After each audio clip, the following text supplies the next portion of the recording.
ರಾಯಚೂರಿನಿಂದ ಬೆಂಗಳೂರಿಗೆ ಗೂಳೆ ಹೊರಟಿದ್ದ ಪ್ರಕಾಶ್ ಹಂಪಮ್ಮ ದಂಪತಿಯ 3 ವರ್ಷದ ಮಗು ಕಿಡ್ನಾಪ್ ಆಗಿದೆ. ಇದೇ ಆಗಸ್ಟ್ 29ರಂದು ಮಾರ್ಗ ಮಧ್ಯೆ ಆಂಧ್ರದ ಅನಂತಪುರದಲ್ಲಿ ಮಗು ಕಿಡ್ನಾಪ್ ಆಗಿದೆ. ಬಿಸ್ಕೆಟ್ ಕೊಟ್ಟು ಪುಸಲಾಯಿಸಿದ್ದ ಬೇರೊಬ್ಬ ದಂಪತಿಗಳು ರಾತ್ರಿ ಎಲ್ಲರೂ ಮಲಗಿದ ಬಳಿಕ ಮಗು ಸಮೇತ ಎಸ್ಕೇಪ್ ಆಗಿದ್ದಾರೆ. ಘಟನೆಗೆ ಸಂಬಂಧಿಸಿದಂತೆ ಮಗು ತಂದೆ ಪ್ರಕಾಶ್ ಅನಂತಪುರ ರೈಲ್ವೆ ಪೊಲೀಸರಿಗೆ ದೂರು ನೀಡಿದ್ದಾರೆ.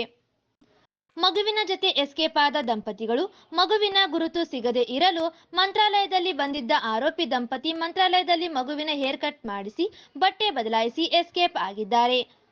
ಈ ವೇಳೆ ಮೊಬೈಲ್ ನೆಟ್ವರ್ಕ್ ಆಧಾರದಲ್ಲಿ ರಾಯಚೂರಿನಲ್ಲಿ ಆರೋಪಿ ದಂಪತಿ ಇರುವುದು ಪತ್ತೆಯಾಗಿದೆ. ವಾಟ್ಸ್ಆಪ್ ಗ್ರೂಪ್ನಲ್ಲಿ ಶೇರ್ ಮಾಡಲಾದ ಫೋಟೋ ಆಧರಿಸಿ ಮಗು ರಕ್ಷಣೆ ಮಾಡಿ ದಂಪತಿಯನ್ನು ವಶಕ್ಕೆ ಪಡೆಯಲಾಗಿದೆ. ಅನಂತಪುರ ರೈಲ್ವೆ ಪೊಲೀಸರ ಮಾಹಿತಿ ಮೇರೆಗೆ ಕಲಬುರಗಿ ಮೂಲದ ಆರೋಪಿಗಳನ್ನು ರಾಯಚೂರು ರೈಲ್ವೆ ಪೊಲೀಸರು ವಶಕ್ಕೆ ಪಡೆದಿದ್ದಾರೆ. ರೂಪೇಶ್ ಹಾಗೂ ಕುಸುಮ ಮಗು ಕಿಡ್ನಾಪ್ ಮಾಡಿದ್ದ ದಂಪತಿಗಳೆಂದು ತಿಳಿದು ಬಂದಿದೆ. ಮಕ್ಕಳ ಸಹಾಯವಾಣಿ, ಮಕ್ಕಳ ರಕ್ಷಣಾ ವೇದಿಕೆಯಿಂದ ಜಂಟಿ ಕಾರ್ಯಾಚರಣೆ ನಡೆಯುತ್ತಿದೆ. ಮಕ್ಕಳಿಲ್ಲ ಅಂತ ಮಗುವನ್ನು ಕಿಡ್ನಾಪ್ ಮಾಡಲಾಗಿದೆ ಎಂದು ಆರೋಪಿ ದಂಪತಿ ಹೇಳಿಕೆ ನೀಡಿದ್ದಾರೆ.